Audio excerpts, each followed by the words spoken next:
Dude, I think you may have become my favorite artist in town.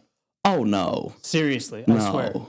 There's something like really authentic shining through your music that, for me at least, I'm connected to it. I appreciate that. Where does that stem from? Man, I don't know. I just think there's no other way to do it but just be yourself. You know, I think you only get one shot at this. So it's like, well, just go do the thing you know how to do best and write the songs you know. I think that's been the fun thing about like writing songs the past couple of years is, you know, you move to town and you try to write the songs that you think other people want to hear. And then you're like, you know what? No, like it's me. It's my music. It's my art. So I think that's really just kind of been it, you know? Your latest single, What Have I Done? You've captured some sort of like angst and energy and like youthfulness in that song that takes me back to when I was like 17 through 23.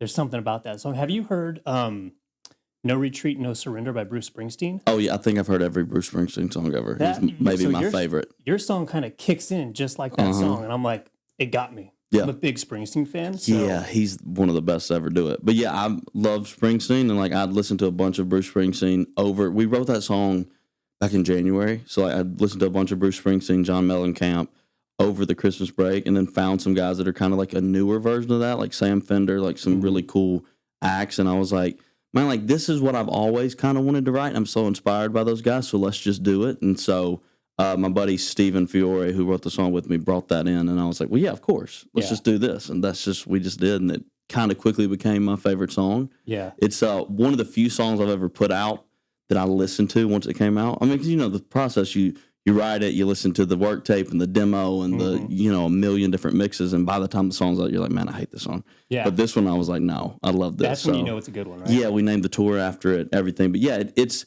really cool. And I don't feel like I'd ever kind of gotten to that point with my music, you know, of like, okay, here's something I really love, I'm really passionate about, and this feels right. And I just love that song. I think What's it like playing that one live? Oh, it's insane. I run out of breath, but it's fine. But people love it. Yeah, it's great. I mean, the energy in the room is just kind of insane because I've written so many, like, I love sad songs too, and so many like mid-tempo. And then that one, if we end the set with that and people just go nuts. It's awesome. Because first note, it's just like up here. You just go. It's driving. I mean, to the point that like, I mean, we're all jumping around on stage. The band is, the drummer's standing up. I mean, I'm like, I turn around if we ever play like a festival and I'm on a catwalk and I turn around, I'm like, what in the hell is going on back here? And so it's so great though. It's a great song. I love it. I feel like that particular energy that you tapped into in that song, I feel like it's kind of missing in country.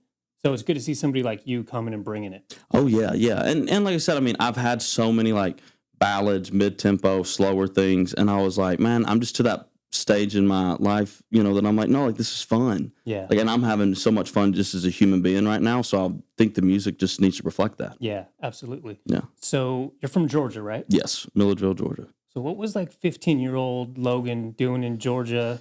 What was he listening to? What was shaping his kind of influences? Man, I was playing soccer. I was a big soccer guy. I thought I wanted to play college soccer.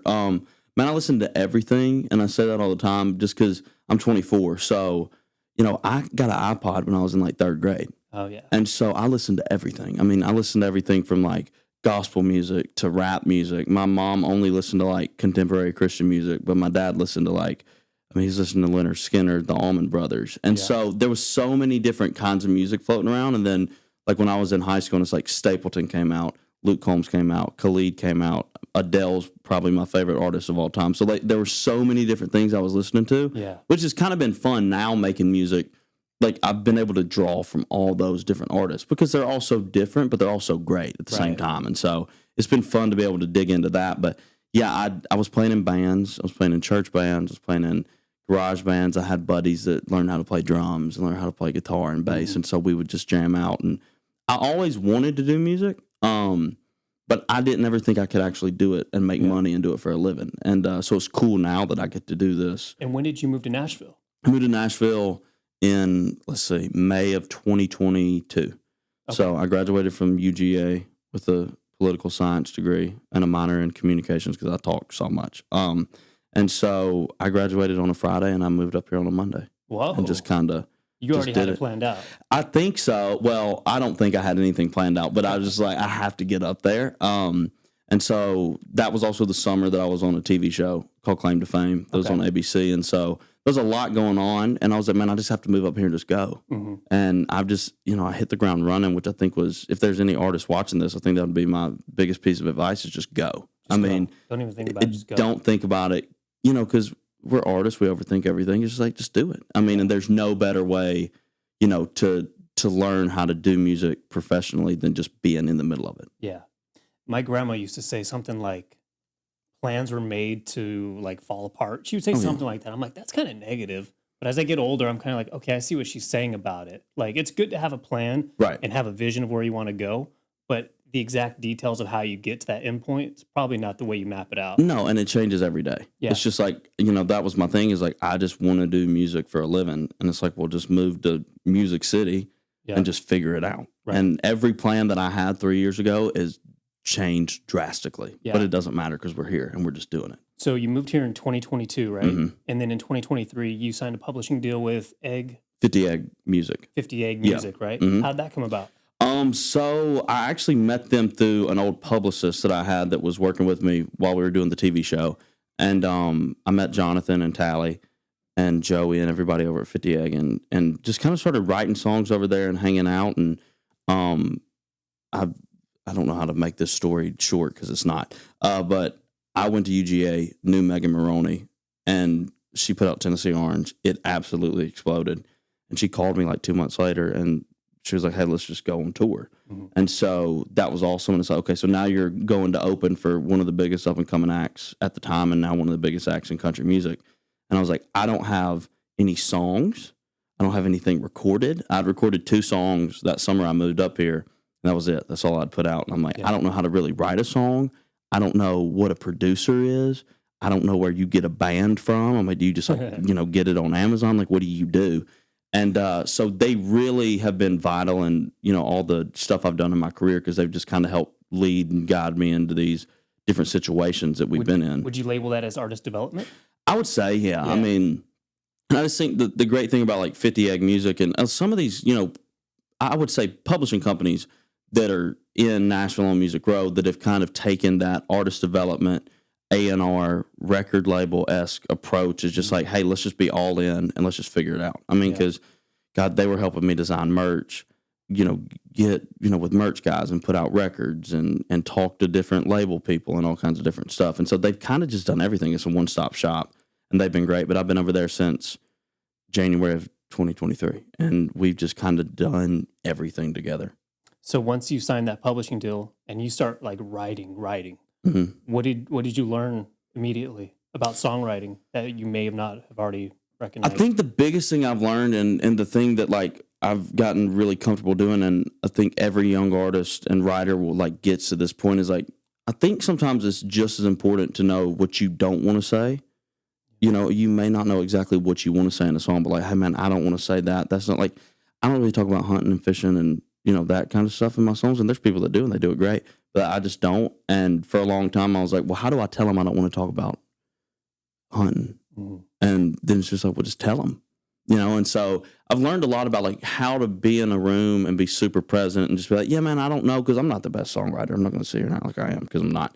I'm great with the melodies because I'm like, if I have to sing it every night, might as well, mold that melody into something that you want to sing.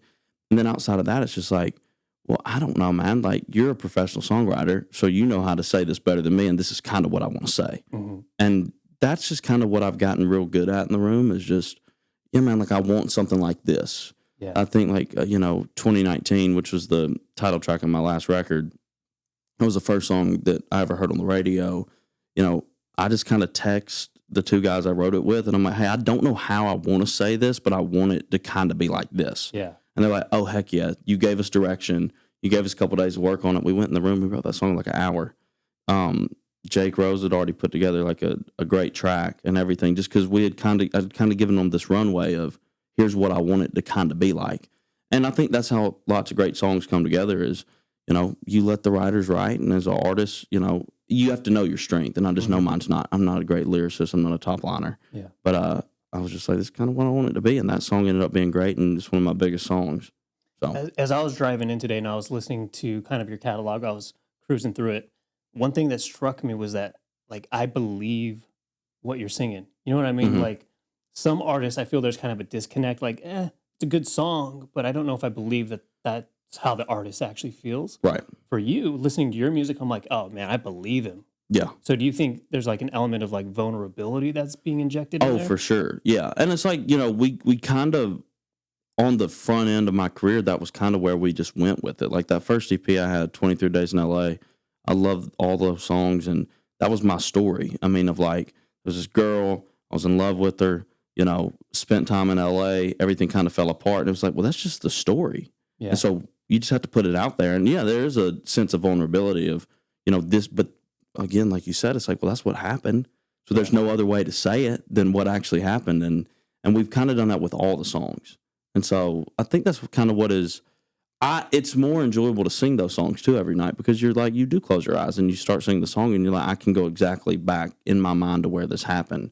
And yeah, I mean, but there's no other way to do it really, in my opinion, than that. And something, a little tidbit about you that you don't shy away from is that you're Jason Aldean's cousin, right? Has Jason Aldean given you any kind of like mentorship or any advice? Oh yeah. What would it be? I mean, I think the one thing he told me years ago, I was in college and I came up here and I played him a few songs I'd written, in my dorm room by myself. And he's like, okay, I'm not going to lie to you. Those aren't good. And I was like, okay. He's like, but, you can get better. You can always get better at writing songs. But he told me, he was like, just don't ever shy away from who you actually are. He's like, you just have to do that. And Jason, he's been great because, I mean, God, he had 2 record deals, maybe 3 before he signed with Broken Bow. And Hicktown took off and all those songs that made him into, what he is now. But, he had to fight for everything that he had because he was obviously coming up. I think he moved to town in 96. And so that was the era of like Garth and George and Brooks and Dunn. And it was like this very traditional sound. And he comes in and it's rock music, essentially. Right. And, but it was his thing. And he's like, no, like, this is what I want to do. And I think this is going to work. And he truly believed in it. And he's always told me that. He's like, hey, man, you just have to do what you think's right. You have to go with your gut. And I mean, the biggest thing Jason's done for me is he just answers the phone, Yeah. Because I'll call him about deals or about, ideas or whatever. And he's always just like, yeah, man, let's talk about it. And I think that's invaluable to have somebody like that. It wasn't one of those things that I moved to town and he's like, all right, I'm going to give you a publishing deal. I'm going to give you a record deal. He never has done that. And which I appreciate that it wasn't anything like that, but he's just given me such great advice. And he's a great song guy. And he's a great entertainer. I mean, my God, you don't have a career as long as he has without being a great entertainer. And he puts on a hell of a show. And I've always tried to emulate, pieces of that in my live show because it's just the best. Have you ever seen a Jason Aldean show? Oh, yeah, for sure. One of the best live shows you can see. Yeah. It's just an hour, 45 minutes of just straight hits and energy, and those guys are great. And so I've always tried to emulate that. But, yeah, I think that's been the cool element of our relationship is there was not like a, hey, man, yeah, I'll just give you a deal. Right. But he's just been so great and looks over some of my stuff, and he's just a great mentor that I've had, and we have a lot of fun on vacation together. Yeah, I bet. Except I don't drink tequila well, and he loves tequila, so that it never ends well, but it's always fun. I would have to imagine you growing up, starting to think about music and aspiring to like, man, I think I could do this, and then you see your cousin Jason on TV on award shows, and you're like, damn, maybe it is possible. Maybe I could do this, right? Yeah. Yeah, that was always a thing. Like, I mean, I think he won his first award in 2005, so I'd have been 4 or 5. And watching that, I was like, oh, yeah, man, like, that would be so cool to get to. And then as I got older, I'm like, yeah, but he's, like, at the pinnacle. So it's like, do you even try to chase that? Because you see how hard it is. And when I was talking to him, he's like, hey, man, just try it and see. I mean, and that's been a fun thing is just he's had such a big career and being able to watch that, it's been great to have somebody like that in my life that has given me great advice. But man, it's just and it's one of those things with him. It's like every time you're like, all right, that was great. That was a great career. It's like something else happens, and it's just like another massive hit and another Grammy nomination or another award show win, or he hits a new milestone, and he just never stops. He's one of the hardest working people I know in this business. Yeah, work ethic is huge. Yeah, massive. Yeah, I mean, especially if there's going to be peaks and valleys, like what's going to get you through the valley, right? Your work ethic and determination. And everybody knows like the music industry is one of the toughest Yeah. industries to have a career in, right? Have you had a moment yet where you're like, damn, I don't know if this is for me? Every other day. No, I've had some of those where it's just been like, I remember, when I moved to town and I was sitting on my couch. This is a few months after I moved to town, and I'm just like, because you come on, like the TV show was on such a big, massive show, great ratings, you streamed absolutely insane on Hulu, and you come off the high of that, and then you kind of get down from that high, and you're like, okay, well, I moved to town, I don't have a publishing deal, I don't have a record deal, I don't have any shows booked. I'm like, I don't know if this is like, I don't know if I should have done this. Yeah. And then the next day is when, like Megan called and I got that tour. And it's like every time you start to doubt, something happens. Mm-hmm. But I think the biggest thing and what me and the band talk about and everybody on my team is we just go and do it. Yeah. I mean, and we've played shows on, tours, headlining shows that there's been 60 people that showed up. And we've played where there's been 1,000 people that have showed up. Right. And you play the same show every single night because the people that, the 60 people that bought that ticket and drove through a thunderstorm in the middle of nowhere, Kentucky, they deserve the best show. For sure. As the people that, when you go open for the Jonas Brothers in front of 25,000 people in an arena, it's like everybody deserves the same show. So we go and play the same show, same energy every single night.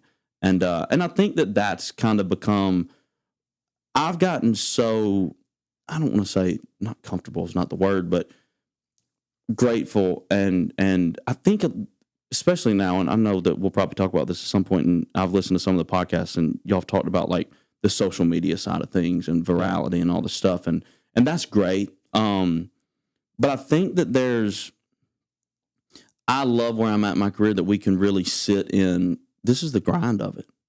I mean, this really is. I mean, first tour I did, we were in a church van that burnt down on the side of the interstate in Mobile, Alabama. See, that feels like a bad omen right there. Right, yeah. But that's a great story. But I mean, we literally got all of our stuff out of the back of this trailer, got it in a U-Haul, made it to the next show where we sold 1,000 tickets. And the grind of it is so much fun to me. Yeah. It really is. I mean, because this is the part where now we're on a bus and there's, a 7-person crew and we've got, my drummer and my guitar player's wives come out and they sell merch, or my dad sells merch, or my mom, because I'm still independent, so we can't take a loss on the show. And we just really figure it out, and I love that part of the career. Yeah. Man, you just got to go figure it out. Mm-hmm. And I love where that's at. And I'm not saying that virality and that kind of success isn't good, because it's great. And there's so many great people that have come off of that and they've built massive careers. But I'm like, hey, man, I made the decision early on that we weren't just going to like sit around and wait for the viral song or the viral hit. Yeah. We were just going to go do it. Right. And that's been so much fun. It's been so rewarding. And I feel like country is still one of those genres of music where you can still follow that path. Yes. Like you don't have to be reliant on going viral on TikTok. No. I mean, it helps, but it's great. Yeah, it helps. Yeah. But your career in country is not dependent on that. No. And I think and that's another thing, that I've learned from Jason, because he's told me stories. And I'll use a great example of somebody that I think's done it insanely well. Alexandra Kay, who I was just out on the road with. She opened for Jelly Roll last year. We did this tour with her back from February to April, and we were playing in front of, anywhere from 1,500 to 2,000 people a night on average. And but every single night we walked through the venue, and when we were hanging out, she'd be like, "Yeah, first time I played, I think Detroit was the one that stood out." She's like, "First time I played in Detroit, there were 19 people here." And that night, she sold like 2,300 tickets. But over a 4-year span of going back and building it every single time she's there and really servicing the fans. And that's where I want to be, is like, yeah, man, that's insane to build something from 19 tickets to 2,300 tickets. Yeah. But I think that's really the only way to do it. Mm-hmm. Especially, and like you said, the country genre, that's still the formula. Yeah. You just go play shows and you figure it out. And I love that part. That's what we always say, is we'll figure it out. That's kind of like I think that's the motto of my camp and my career. Yeah. It's like, just go figure it out. Yeah. And I love it. I like your philosophy of just go. Yeah. And we talked about like Springsteen earlier, and, Mellencamp. And the one thing that stands out that I think is hilarious is, have you seen The Last Waltz? I haven't seen it all the way through. But the kind of documentary that Scorsese did on the band. and they were telling a story, and that was like their last concert. And I think they were telling a story. They were in Dallas. They were playing a show. This is me and the band's favorite documentary. We watch it all the time on the bus. And they were playing in Dallas. A tornado had come through, knocked the roof off the venue. They're playing the venue, and there's 3 people in there. And 2 of them get into a fight and get kicked out. So they played in front. The band was playing in front of 1 person. Whoa. And then they become one of the biggest selling artists of all time. And that's the thing that's fun. I've always heard stories of like there was, because we're on that Rock the Country circuit with like Kid Rock. And there was a story about Kid Rock that he played in a venue maybe out in Salt Lake City, and it was the bartenders, and that was it. Like maybe 1 or 2 people in there. And one of the bartenders was like, that's the best show I've ever seen in front of that many people. Yeah. And I love those stories. Yeah. And we have those, and it's so much fun to have those. And then as it grows, you look back and you look at the band and you're like, you remember when we played that casino and nobody was there but the bartender? And it's like, tonight we're opening up for the Jonas Brothers in front of 25,000 people, so don't mess this up. Yeah. But I think that's so much fun, and you have so many great stories. It humbles you if you walk out on the stage and you're like, damn, okay, there's only a couple people here, Right. but we're going to kick ass on this show. Yeah. It humbles you, and then it takes you to that next show where it's packed. And you're like, and it also helps you fine tune things. It does. And I think it's like always looking at everything. I think my perspective on music and career and everything changed a couple years ago when I just started looking at everything with like this kind of like childlike wonder in my eye, which is a weird thing to say, but no, that's actually really good. It's just to be so grateful and thankful for every opportunity. And just like, I remember the first headlining show we played on that tour last year, and it was sold out in Birmingham, Alabama. And I was like, who did I trick? How many people did I trick into buying tickets tonight? Yeah. Promoters like 250. I'm like, who are these people? What do they look like? Like, I don't know who these people are. And we go out there and we play the show, and the whole time, I mean, me and the band are playing ahead of the click. It's all over the place because we were so excited that people finally showed up.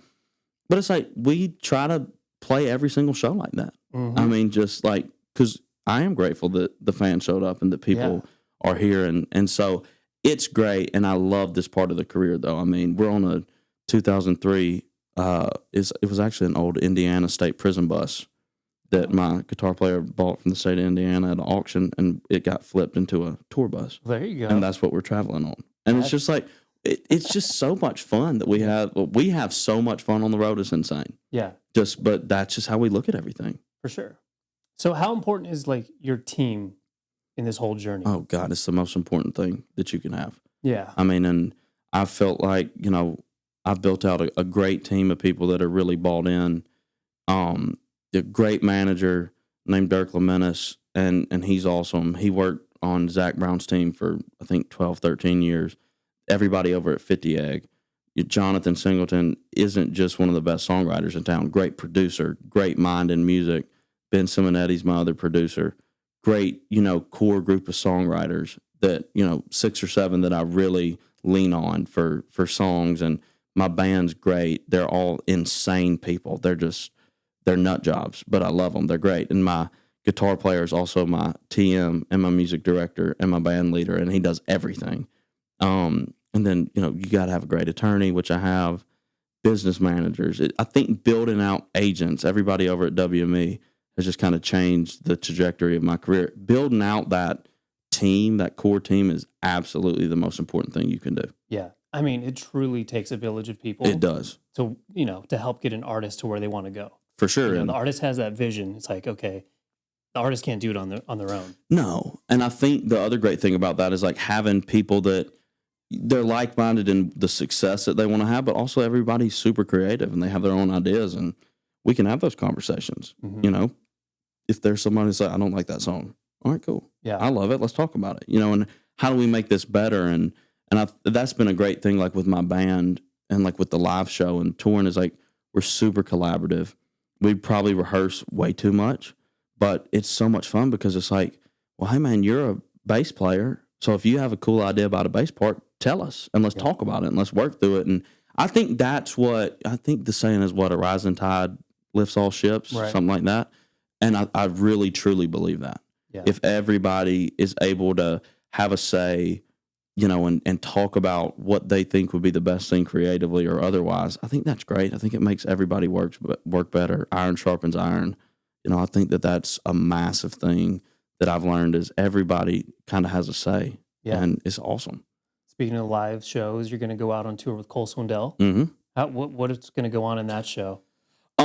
It's going to be 30 minutes of absolutely us running around on stage like chickens with our heads cut off. It's going to be great. I think Cole's an awesome artist. He's a Georgia boy. So when I, got told that we were going to do that, it was absolutely awesome. I remember seeing Cole years and years ago. I think he was opening for Jason, actually maybe 2013, 14, somewhere in there. So to be able to go do that is going to be great. Priscilla Block is on the tour too.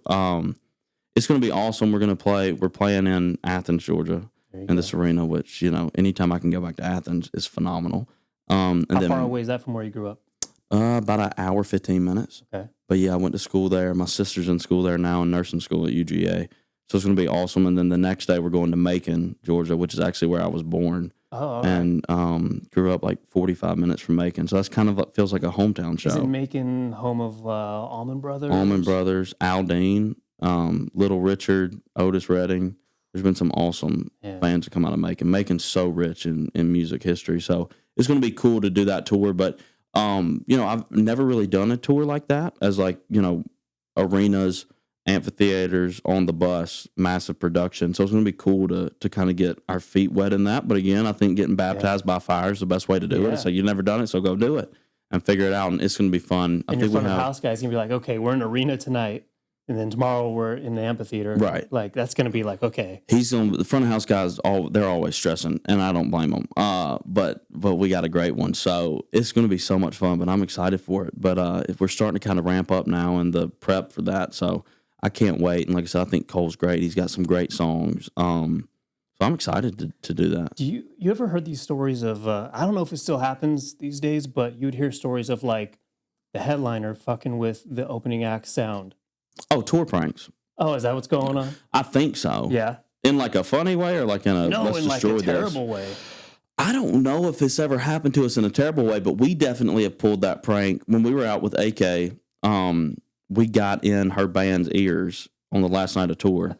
And I think Dylan had the talk back, my guitar player, and he started reading the Bible from the start, just the whole set. And I think that those are fun. We love tour pranks. But yeah, I don't know if we've ever done it intentionally. I would hope not. If Cole, if you are thinking about it, please don't. But I don't know. I've never heard of anybody doing it intentionally, but we've done it as a prank so many times. I mean, I think back, like when I was younger, I'd go see like one that sticks out. I went and saw Aerosmith, I believe, and Motley Crue opened, and the sound was just terrible for Motley Crue.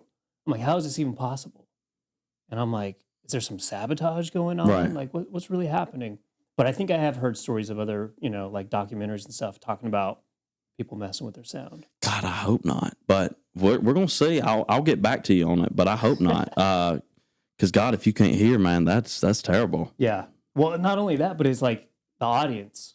Right. Like the sound's all messed up. Yeah. That would weird. be terrible. You want to finish up with some rapid fire questions? Oh, I'd love that. I love questions. All right, here we go. What's the first thing an artist should do when they move to Nashville?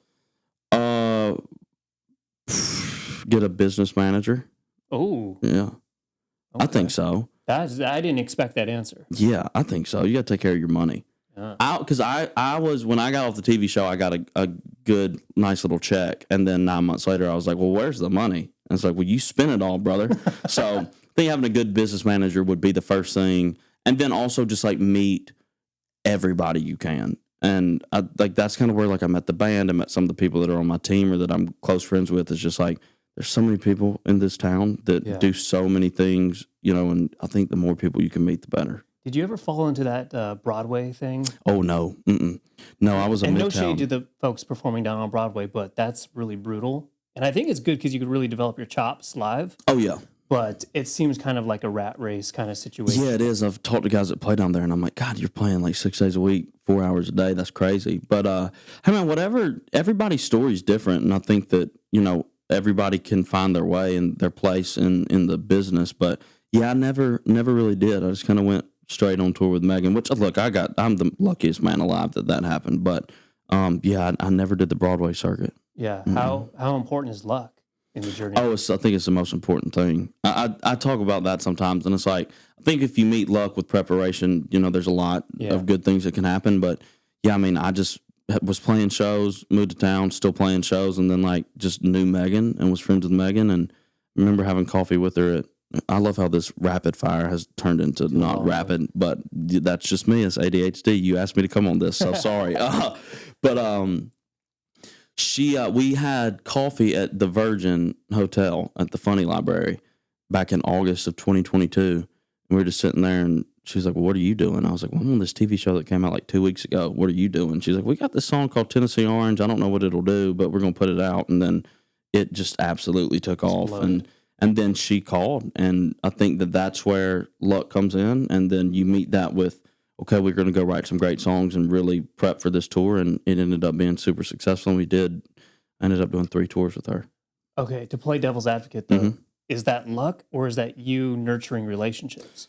I think it's a little bit of both. You have to nurture relationships. And I think relationships are massively important in this business, and taking care of people and finding that crew of people. And I mean, hell, I was at Megan's house a couple weeks ago drinking wine, talking shit. So like we're still really good friends because we just have a great relationship. But I think it goes both ways. I think if you can nurture great relationships, and then just like when that opportunity happens, that door opens, you just sprint through it and you figure it out. Yeah. And also what Megan did for you is like help the next person in line. Right. Let's go. Yeah.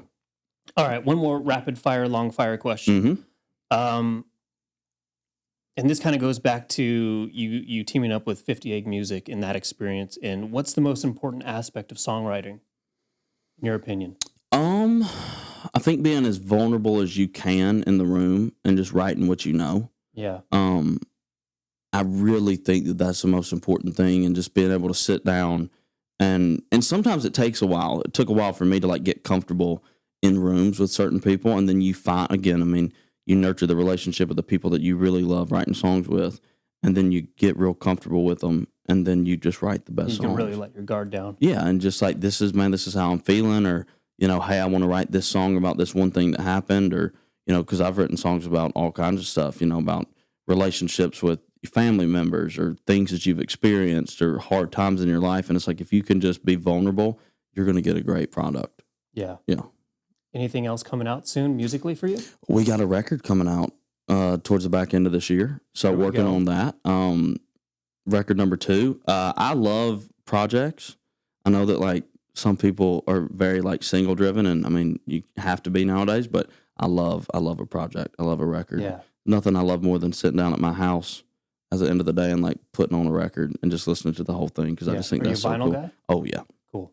I am. What's your go-to vinyl on a Sunday night? Bottle of wine? Probably, let's see, what did I listen to the other night? I have like 3 different Mellencamp vinyls. I have all of Adele's music on vinyl, so I listen to that a lot. What was that? Is it 30A by Jimmy Buffett?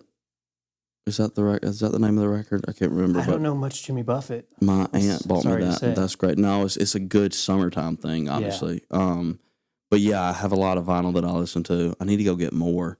But yeah, probably a Springsteen.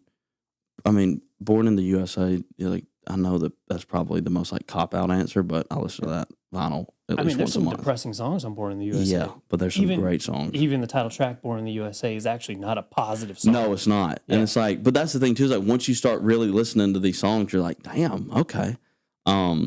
But yeah, I mean, hell, I listen to everything. Yeah, I know, me too. But yeah, I like to turn on a John Mayer record.